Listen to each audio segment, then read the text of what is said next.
Okay, so basically the goal of this video is simply to see how many views it can get simply by trying to exploit the YouTube algorithm.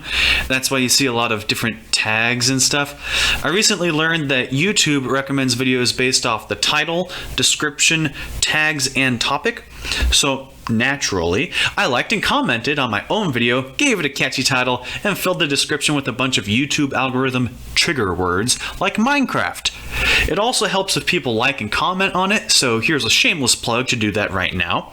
I learned this all from a YouTube video up in the card here, so give it a watch if you haven't already. Now, what qualifies as a success? Well, for me, I'd go with 100 views. You're probably thinking that's way too small to count as breaking the algorithm, but as of the time I'm recording this, I only have 8 subscribers, and most of my videos don't even reach 10 views. Hopefully this experiment actually works and I can grow my channel. But if not, well, that just sucks now, don't it? And if you're going to subscribe to my channel, I think it's only fair that you know what you're getting into.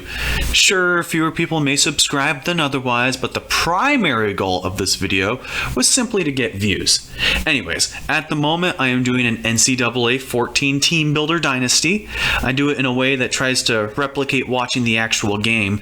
If you want something to compare it to, I would compare it to the style of Mr. Hurricane, except he does it better because he's an absolute legend. I also have another series called A Video Game to Remember that takes after Harris Highlights A Game to Remember series, except with NCAA 14 instead of real life. So yeah, that's basically the end of the video. Make sure to like the video and leave a comment, and subscribe if you wish as well. Have a nice day.